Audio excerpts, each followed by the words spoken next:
Thank you for letting me speak. I'm a little nervous here. I've never testified in anything like this before. Well, Senator Sykes not here right now. You don't have to worry. We don't fight. Okay. I said that in the show. Go ahead. Just a little bit of background. I'm an Upper Arlington resident. I'm married. I have 3 children in high school.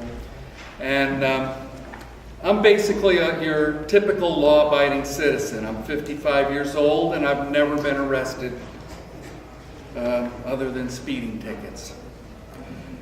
And one thing I want to make clear from the get-go is regardless of whether this bill passes or not, it's illegal to drink and have a firearm. And so this discussion isn't about drinking and having firearms, it's about all the rest of the bill, as far as I'm concerned.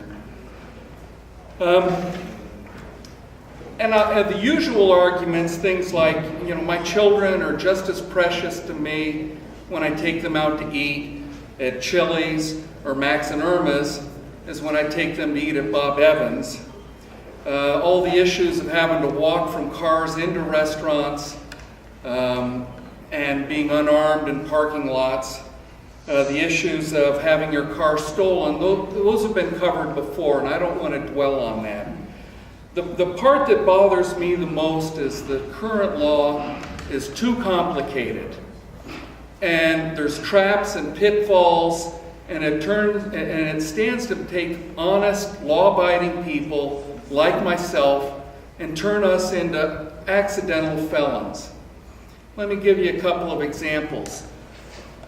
First of all, the current law is the only place that specifies where I can't carry a firearm that doesn't have a knowingly requirement. If I go into a government building or a school or something like that with a handgun, it says I have to knowingly do so. Not so with liquor establishments. And there's part of the pitfall. For example, when I'm getting used to this whole idea of concealed carry, it's only, 6 years in our state. I went to lunch at Hong Kong Buffet up on Henderson Road, where I've eaten for years. I've never seen anybody drink there for years. And I continued to go there, and I didn't realize till one day I'm checking out and paying for my meal, and they got a little liquor license tucked away on the side of the wall. I freaked out. That would ruin my life. And I certainly had no intent of doing anything wrong, and I wasn't drinking that day. There are other ways that it gets us too. For example, I took my kids out to eat up at Graffiti Burger on Sawmill Road up in Dublin.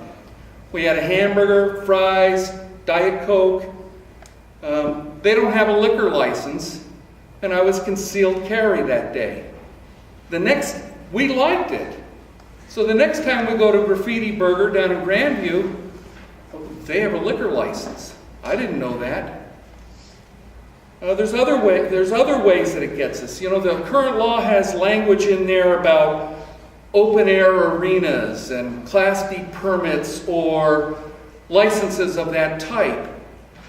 And I can't tell you how many people have discussed the issue if we go to one of these festivals down on the river or whatever, well, they have a little roped-in area. Is that an open-air arena? If it's a Class F permit, is that covered under the law? I don't know. I don't know as anyone knows. There's no case law, but it's just a one more pitfall for unwitting people to find themselves in trouble. Now, I don't have any problem whatsoever if someone gets drunk and they drive, charge them. If they get drunk and they've got a handgun, charge them. But I see no point in having a law that's so complicated that it can take good, ordinary citizens and get them charged with crimes and ruin their life when they haven't really taken any other overt bad actions. And with that, I know there are a lot of people. I'll conclude.